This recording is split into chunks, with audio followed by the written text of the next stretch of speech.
शुरुआत करते हैं कुछ शब्दों से पहले। अब देखिए कुछ शब्द क्या है, पहले इनके बारे में जान लेते हैं। रिफ्लेक्शन, देन हमारा हो जाएगा रिफ्रैक्शन, और हमारा हो जाएगा डिस्पर्जन, और हो जाएगा स्कैटरिंग। देखिएगा शब्द इंपोर्टेंट भी है और समझना भी आवश्यक है। रिफ्लेक्शन हमारा क्या है, इसको बोलेंगे परावर्तन। क्या बोलेंगे? परावर्तन। रिफ्लेक्शन हमारा क्या हो जाएगा? अपवर्तन, अपवर्तन। देन हमारा डिस्पर्जन हो जाएगा वर्ण विक्षेपण। अभी बात करते हैं इनके बारे में कि ये क्या होंगे, वर्ण विक्षेपण। और हमारा स्कैटरिंग हो जाएगा बिखराव या फैलाना,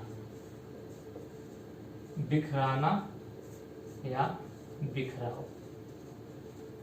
देखिएगा दोस्तों परावर्तन क्या है, परावर्तन के लिए हमें एक माध्यम क्या होता है, माध्यम के साथ जैसे हवा, पानी, कांच, सिर्फ एक होना चाहिए।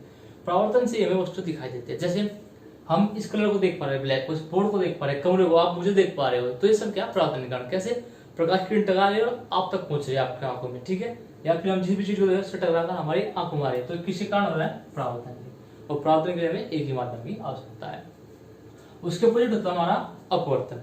अपवर्तन क्या होता है, इसके लिए हमें दो माध्यम की आवश्यकता होती है, कांच, वायु, पानी, हवा, या फिर हमारा कांच, हवा वगैरह वगैरह, मतलब रेत, कांच, इस तरीके से। जैसे आपने देखा हो अक्सर गांव में क्या होता है कि ट्यूबवेल बनी होती है और उसका तल जो है कुछ ऊपर दिखाई देता है, लेकिन जैसे उसमें अंदर प्रवेश होता है तो कुछ एकदम से नीचे जाते हैं, तो किसके कारण होता है? अपवर्तन, मतलब उसका तल ऊपर दिखाई देना। या फिर आपने देखा होगा कि कांच में कहीं से कांच चटका हुआ है तो उसमें चमक लगती है हमारी आंखों में, ऐसे वो किसी कारण होती है, कहीं ना कहीं उसमें अपवर्तन का भी साथ होता है। अब बात कर लेते हैं डिस्पर्जन की। डिस्पर्जन वर्ण विक्षेपण। वर्ण का तात्पर्य यहाँ कलर से है, मतलब प्रकाश का अपने रंगों में टूटना है। चारों के चार टॉपिक हमारे लाइट से संबंधित है, ठीक है। तो वर्ण का मतलब कलर और विक्षेपण का मतलब टूटना। यानी आपने देखा होगा जैसे हमारा इंद्रधनुष होता है वो 7 रंगों में डिवाइड होता है, तो कहीं ना कहीं वर्ण विक्षेपण के अंदर ही आएगा। चौथा हमारा बात कर लेते हैं स्कैटरिंग की। बिखराना, बिखराव। कैसे? जैसे आपने देखा होगा प्रकाश का बिखराव, जैसे कि बादल अलग अलग कलर के होते हैं। आपने देखा होगा कि सुबह टाइम जब सूरज निकलता है अलग कलर का, दोपहर में अलग कलर, शाम को अलग कलर का, वो सब किसके कारण होता है? स्कैटरिंग ऑफ लाइट के कारण, ठीक है। अब बात कर लेते हैं, देखिएगा सबसे पहले हम पढ़ेंगे परावर्तन। परावर्तन से संबंधित जो टॉपिक है वो क्या है हमारा? दर्पण। क्या है? दर्पण। दर्पण देखिएगा दोस्तों, दर्पण हमारे दो तरीके के होते हैं। दो तरीके कौन से? एक हो गया हमारा समतल दर्पण और एक हो गया हमारा गोलीय दर्पण। गोलीय दर्पण ये क्या होता है? कांच के बने होते हैं, एक पृष्ठ के होते हैं, ठीक है। कांच का बना होगा, एक पृष्ठ का होगा, यानी हम इसमें लिख सकते हैं कांच का बना होगा, और दूसरी बात क्या लिख सकते हैं? 01 पृष्ठ होगा, पृष्ठ होगा, ठीक है, पृष्ठ होगा। अब बात कर लेते हैं समतल दर्पण, तो बिल्कुल सीधा सादा संपन्न है। अब इसकी बात करते हैं। इसके अंतर्गत हमारे दो आते हैं। दो कौन से आएंगे हमारे?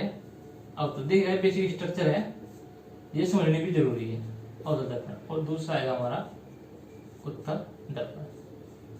अब बात कर लेते हैं हमारा अवतल दर्पण और उत्तल दर्पण क्या होता है। देखिए अवतल जिसका तल दबा हुआ हो वो क्या होगा? हमारा अवतल होगा। अब देखिए इसमें हमने अभी पढ़ा था परावर्तन, यानी जिससे परावर्तन किससे होगा? दबे तल से, यानी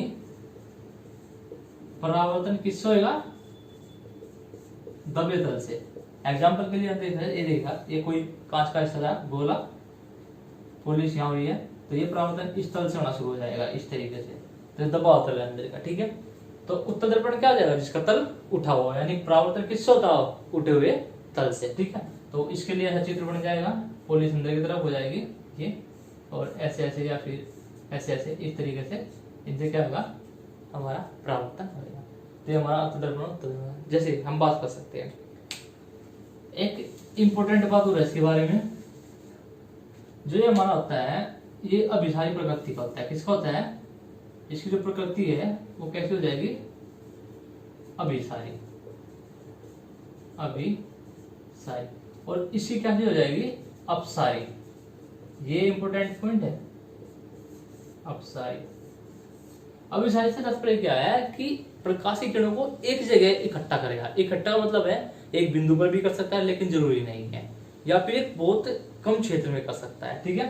अपसारी का मतलब है एक बहुत बड़े क्षेत्र में करेगा। जैसे आपने देखा होगा जो टेबल लैंप होते हैं बच्चों के पढ़ने के लिए होते हैं, वो टेबल पर रखे जाते हैं, तो वो क्या करते हैं छोटे से हिस्से में बहुत ज्यादा प्रकाश देते हैं, तो किसके कारण होता है, अभिसारी प्रकृति। ऐसे प्रश्न बन सकता है कि टेबल लैंप में जो है कौन सा दर्पण इस्तेमाल होता है, तो कौन सा होगा, अवतल दर्पण। इसलिए चित्र इंपॉर्टेंट है।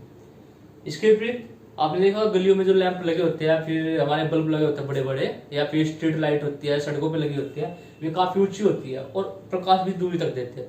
यानी प्रोसीजर तो इसके जैसा ही है, लेकिन उसमें क्या होता है, इसका क्षेत्र बढ़ जाता है। क्षेत्र बढ़ने का उसकी प्रगति अपसारी हो जाती है। तो हम प्रश्न क्या कह सकते हैं कि उत्तल दर्पण को उदाहरण कहते हैं सड़कों के किनारे लगे लैंपों की किनारे की साइड उनमें, ठीक है। अवतल दर्पण के लिए जो हमारी गाड़ी होती है उनके जो हेडलाइट होती है उनके किनारों में लगा होता है, ठीक है, ये उसके उपयोग पड़ रहे हैं। उत्तल दर्पण कहाँ हो सकता है, आप देखिएगा उत्तल दर्पण हमारा जो जितने भी वाहन होते हैं व्हीकल, एम्बुलेंस, बस वगैरह वगैरह वगैरह, उनमें जो साइड मिरर लगा होता है वो हमारा किसका होता है, उत्तल दर्पण का। क्यों होता है इसके बारे में बात करेंगे अभी, ठीक है। और अवतल दर्पण हमारा जाएगा जैसे डॉक्टर के पास होता है, जो हमारा आंख नाक कान डॉक्टर होता है वे इसका इस्तेमाल करते हैं अवतल दर्पण का, जिससे कि प्रकाशीय किरणों को क्या करते हैं कानों के अंदर या फिर नाक के अंदर जहां भी इसको देखना है वो हिसाब से डालते हैं। क्यों, अभिसारी प्रकृति के कारण। प्रश्न क्या बन सकता है, किस प्रकृति के कारण डॉक्टर जो है अवतल दर्पण का इस्तेमाल करता है, तो कौन सी प्रकृति, अभिसारी। क्यों, क्योंकि प्रकाशीय किरणों को बहुत ज्यादा बड़े क्षेत्र से कम क्षेत्र की ओर भेजती है, ठीक है। उत्तल दर्पण का लाभ, उत्तल दर्पण हमारा और कहाँ हो सकता है, देखिएगा ये हो गया, चलिए ठीक है। अब इसकी बात करते हैं, इसमें दो देख लेते हैं। अवतल दर्पण में दो तीन बता दिए हमने, ठीक है। एक सर्च लाइट होती है हमारी, सर्च लाइट करते हो ऐसे जलाते हो, बड़ी दूर तक लाइट लगाते हो, किसके कारण होता है, अवतल दर्पण के कारण। तो इस तरीके से कुछ एग्जांपल हैं जिनको आप नोट कर लीजिएगा। अब बात कर लेते हैं अवतल और उत्तल दर्पण की। देखिएगा मेन चीज है इनकी स्थिति। स्थिति कैसे, इनकी से कुछ प्रतिबिंब बनते हैं और यहाँ से परीक्षा प्रश्न पूछे थे। देखिएगा पहले हम गोले दर्पण समझ लेते हैं क्या होगा।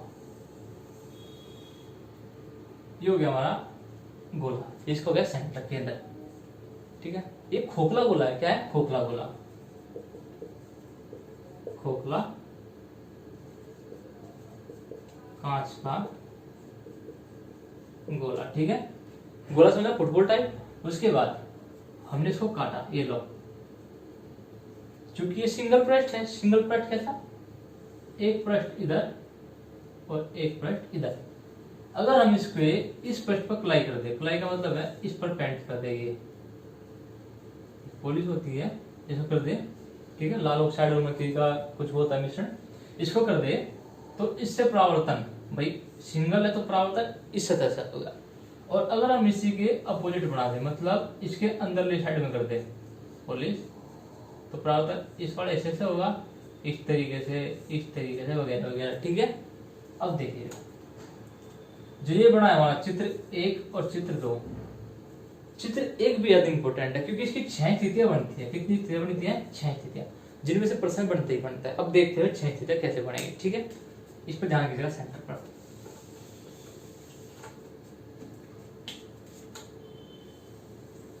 ये हो गया हमारा 1 2 3, चलो जितना भी हो सकता है। ये मैं इसका सेंटर बना लेता हूँ, यानी पोल, इसको बोलेंगे हिंदी में ध्रुव, क्या बोलेंगे, ध्रुव, पोल, ठीक है। उसके बाद मान लिया हमने इसका सेंटर था, क्या था, सेंटर यानी केंद्र, चलो सी लिख देता हूँ सेंटर। और इनके बीच की जो दूरी होती है वो होती है फोकस दूरी। एक पर्सन इनसे बन गया, इसको हमने वक्रता केंद्र बोला है, केंद्र और फोकस दूरी के बीच में क्या संबंध है, देखिएगा सारी दूरी यहाँ से इस तरफ को नापी जाएगी ऐसे, ठीक है।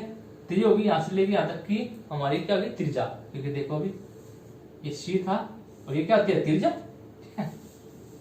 तो ये पूछेगा वक्रता त्रिज्या और फोकस दूरी में क्या संबंध होता है। तो हमने क्या किया भाई, त्रिज्या हमारी जो है मान के चलो ये हमारी कैपिटल आर थी, ठीक है। ये हमने सी आदि कर दी, यानी सी बराबर होता है 2f, यानी त्रिज्या बराबर होती है फोकस दूरी की 2 गुनी, या फिर यहीं से फोकस दूरी बराबर होती है c/2, सी का मान हमारा क्या था आर, चलो आर ले लेते हैं आर, ये तो और सिंपल रहेगा। आर वक्रता त्रिज्या बराबर है 2 गुना फोकस दूरी, या फिर हम क्या कहेंगे फोकस दूरी बराबर है वक्रता त्रिज्या की आधी। तो एक ये बन गया हमारा, यहाँ से न्यूमेरिकल्स भी बन जाते हैं। ठीक है, इसको ध्यान रखिएगा। अब बात कर लेते हैं इसकी। देखिएगा इसमें स्थिति 6 कैसे बनेगी। हम अनंत रेखा तो ऊपर होना चाहिए था, जैसे आप देखते हो आप धरती पर आसमान को अनंत बोलते हैं क्योंकि इसका कोई अंत नहीं है। ठीक है, ये इन्फिनिटी का सिंबल है, हमने इसको नीचे ले लिया। अब देखिए इसमें क्या होगा, वस्तु इधर से चलेगी, वस्तु और पृथ्वी भी इधर से चलेगा। चलो नीचे दे देता हूं, पृथ्वी ये इधर से चलेगा। अब देखिएगा चांद तारे आसमान में वे छोटे होते हैं कि बड़े होते हैं। अब आप कहोगे कि ऐसे पकड़ लेते तो छोटे, नहीं, वे बहुत बड़े बड़े होते हैं, यानी वे दूर है जिस कारण से हमें छोटा दिखा देते हैं। फिर उनका चित्र हमारी आंखों में बनता है। ठीक है, हमारी आंखों में बनने का मतलब है कि इतनी बड़ी चीज हमारी आंखों में इतने इतने चित्र बनते हैं। तारे देखेंगे आप, यानी दूर की चीज बड़ी होगी, क्या होगी, बड़ी होगी। मान लिया हमने वस्तु यहाँ पर रखी इतनी बड़ी, ठीक है, तो उसका प्रतिबिंब कैसा बनेगा, छोटा। आपने देखा ही होगा, बनेगा कहाँ, फोकस पे। ये देखिएगा, ये फोकस है। अब देखिएगा वस्तु ऐसे चलेगी, प्रतिबिंब ऐसे चलेगा। तो हम कह सकते हैं पहली स्थिति ये बनेगी, अगर ऑब्जेक्ट, और ये हो गया हमारा इमेज, ऑब्जेक्ट हमारी अनंत पर है तो प्रतिबिंब कहाँ बनेगा, हमारा फोकस पर।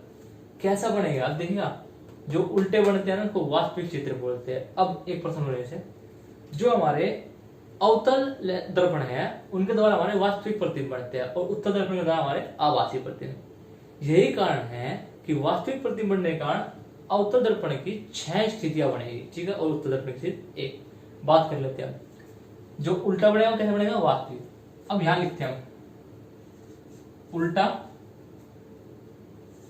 वास्तविक, और वस्तु से छोटा है कि बड़ा है, बताओ, वस्तु से छोटा।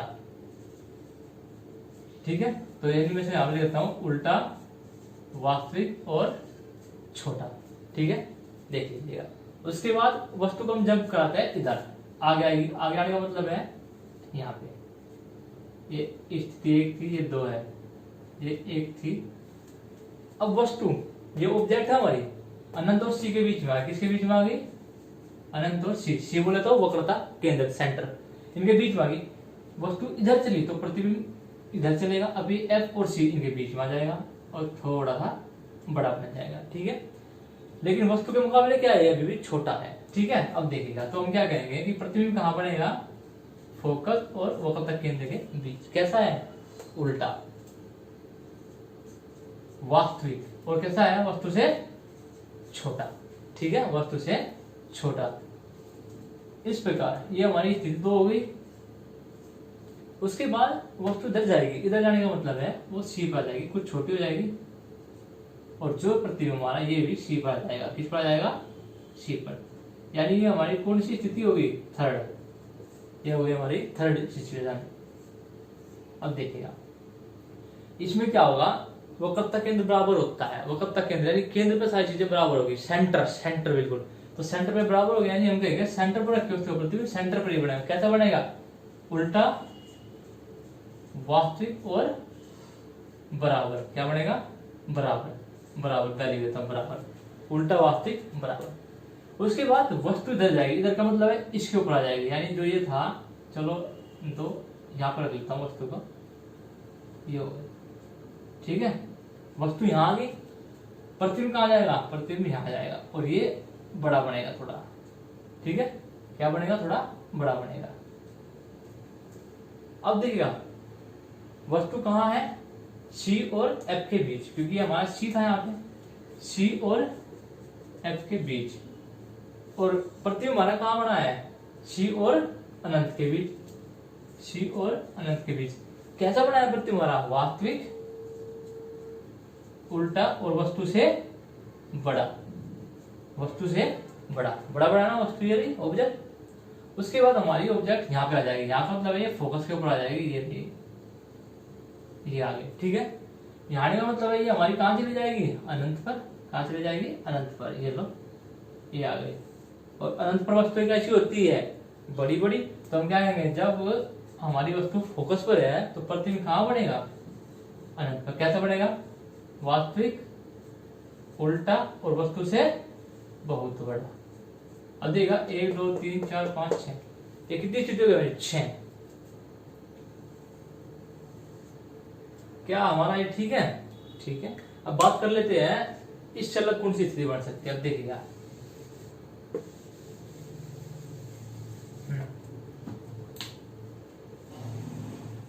ये हमारा सेंटर था, ये हमारा होता था। इस प्रकार हमने जो है ये 6 स्थितियां पढ़ ली है। इसकी 6 स्थितियों में जो है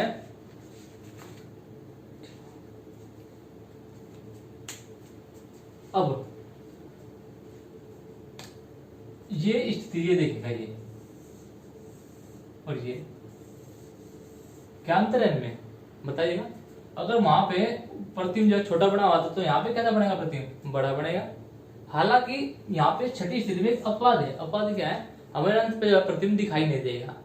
इस बात को ध्यान, मतलब ये छठी स्थिति हमारी मान्य नहीं होगी। क्यों नहीं होगी? क्योंकि हमें प्रतिबिंब दिखाई नहीं देगा। भाई प्रतिबिंब का मतलब है कोई छाया बननी, क्या अनंत बनी छाया देख सकते हो? इसका मतलब है यहाँ तक ही सीमित होता है। अब छठी स्थिति हमारी क्या आती है? ये 5 होगी। छठी स्थिति हमारी आएगी जब वस्तु ध्रुव और इसके बीच में रखी होगी।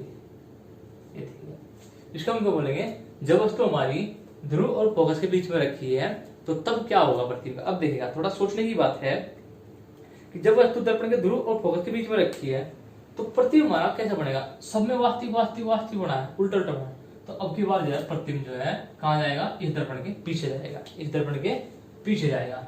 और एक बात ध्यान रखना, जिधर से परावर्तन होता है, इधर से परावर्तन हो रहा है, अगर उसके पिछले साइड में कोई का मतलब प्रतिबिंब जाएगा तो हमेशा आभासी बनेगा। क्योंकि पीछे की चीज हमें कैसे दिखाई देगी? अब देखो, मैं पूछता हूँ इस बोर्ड के पीछे क्या है? आप आभास करो, क्या हो सकता है? छिपकली हो सकती है, कॉकरोच हो सकता है, चींटी हो सकती है। तो आभास हो रहा है ना। हमने कहा वस्तु हमने कहा रखी है ध्रुव और फोकस के बीच में, तो इसका प्रतिबिंब कहाँ बनेगा? दर्पण के पीछे। दर्पण के पीछे बनेगा, आभासी बनेगा। और हमेशा याद रखना, आभासी प्रतिबिंब जो है हमारे सीधे बनते हैं। क्या बनते हैं? सीधे बनते हैं। अब देखिएगा, वस्तु से बड़े बनेगा कि छोटा बनेगा, इसके ऊपर हम जो है बात कर लेते हैं। अब देखिएगा, अवतल दर्पण की जो छठी स्थिति बनती है उसमें प्रतिबिंब जो है, प्रतिबिंब दर्पण के पीछे बनेगा। कैसा बनेगा? आभासी, सीधा और हमेशा वस्तु से बड़ा। ठीक है, वस्तु से क्या बनेगा? बड़ा बनेगा। अब देखिएगा, ये होगी हमारी छठी स्थिति। अब हम इसको याद कैसे कर सकते हैं? कैसे हमें याद रह सकती है? भैया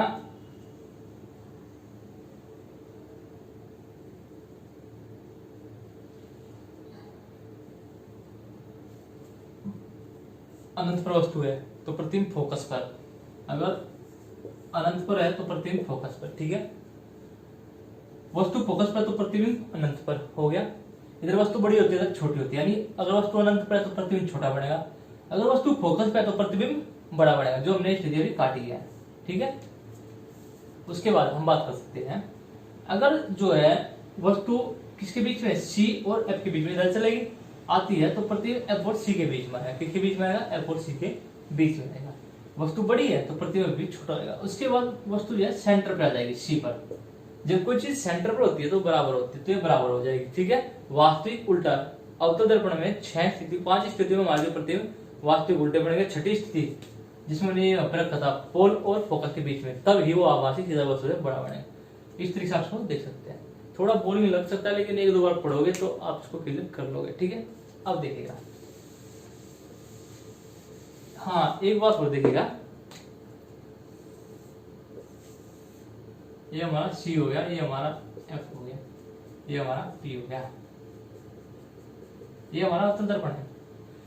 इधर की दूरी सारी ऋणात्मक चिन्ह के साथ ली जाती है, उधर की धनात्मक। सारी दूरी ध्रुव से पोल से नापी जाती है। अब देखिए, ध्रुव से एफ तक की दूरी होगी फोकस दूरी। क्या होगी? फोकस दूरी। यानी फोकस दूरी हमारी क्या हो जाएगी? माइनस में। क्या हो जाएगी? माइनस में, क्योंकि इधर की है। ध्रुव से केंद्र तक की दूरी जिसे हम वो प्रतिज्ञा कहेंगे आर, वो भी क्या हो जाएगी? माइनस में। ठीक है, वस्तु कहीं रखी जाएगी, मान के चलो यहाँ रखी हमने वस्तु, ऑब्जेक्ट, तो वस्तु की दूरी को यू बोलते हैं, क्या बोलते हैं, यू, ठीक है। तो ये भी माइनस में हो जाएगी जब ये दर्पण की ही तरफ रखी होगी, ठीक है। v अगर प्रति इधर ही बने रहे, सारे इधर ही बने रहे हैं, इसका मतलब है कि वो भी माइनस की होगी। यानी अवतल दर्पण के लिए सिर्फ एक छठी स्थिति आती है जब वस्तु कहाँ रखी जाती है, यहाँ पे। वस्तु की दूरी तो ऋणात्मक ली जाएगी, यानी यू तो माइनस लिया जाएगा, लेकिन प्रतिबिंब मतलब वर्चुअल इमेज v, वो जो हमारा धनात्मक लिया जाएगा, ठीक है। तो इस तरीके से पूछ सकता है, न्यूमेरिकल पूछ सकता है। तो न्यूमेरिकल से हमारा फॉर्मूला हो जाएगा 1/f बराबर 1/v प्लस 1/u। ये हमारा दर्पणों के लिए है। और जब लेंसों के लिए बात चलेगा तो 1/f बराबर 1/u माइनस 1/v, ये हमारा क्या बन जाएगा, फॉर्मूला बन जाएगा, ठीक है। इस तरीके से हम इनको हल कर सकते हैं दोस्तों। ये हमारा दर्पण। उसके बाद हम बात कर लेते हैं टॉपिक हमारा अपवर्तन, हमने इनका उपयोग पढ़ लिए। और उसके बाद हम बात करते हैं अपवर्तन की। अपवर्तन में हमें मोटा मोटा क्या देगा, देखिए यहाँ ये मान लीजिए हवा है, क्या है, हवा, और ये है पानी, ठीक है। एक हमारा विरल माध्यम होता है और एक होता है हमारा सघन माध्यम। विरल माध्यम क्या होगा, जहां पर प्रकाश की किरणों चलने में आसानी हो, और सघन माध्यम क्या होगा, जहां पर प्रकाश की किरणों चलने में थोड़ी कठिनाई हो। जैसे एग्जांपल लीजिएगा, मान लीजिएगा आप जो है प्रकाश की किरण है, ठीक है, और जो है आप किसी ट्रेन में घुसे। अगर ट्रेन में हमारी क्या है, जगह है, उसमें भीड़ भाड़ नहीं है, तो आप आसानी से कहीं भी घूम सकते हो। अगर उसमें भीड़ है तो आप बड़ा ऐसे एक दूसरे से सट के चलेंगे। यानी हम क्या कहते हैं, जहां जगह होगी, भीड़ कम होगी, वहां तो विरल माध्यम, और जहां भीड़ ज्यादा होगी वहां सघन माध्यम। जैसे हवा है, हवा में आप आसानी से घूम सकते हो, पानी में यानी हवा में दौड़ सकते हो आसानी से, और पानी में नहीं दौड़ पाओगे, उसमें दिक्कत होगी। यानी हमारा पानी सघन माध्यम है और हवा हमारी विरल माध्यम है, ठीक। अब पहचान कैसे करेंगे, देखो ये प्रकाश की किरण आई, ये हमारा अभिलंब होता है, क्या होता है, अभिलंब। ऐसे कर ले, आधा में बना लो। अगर ये प्रकाश की किरण इससे निकलने के बाद इसकी तरफ झुक गई है तो ये सघन माध्यम है, नीचे वाला, ऊपर वाला विरल है। और अगर ये ऐसे दूर हट गई अभिलंब से, तो वो क्या हो जाएगा, हमारा विरल माध्यम हो जाएगा ये। यानी हम कहते हैं जब प्रकाश की किरण एक माध्यम से दूसरे माध्यम में जाती है और दूसरे माध्यम में जाने पर वो अभिलंब की ओर झुक जाती है, तो माध्यम सघन होगा, और अभिलंब से दूर हट जाए तो माध्यम विरल होगा। इस प्रकार हम इसकी पहचान कर सकते हैं, ठीक है। ये हमारा अपवर्तन का सिद्धांत था।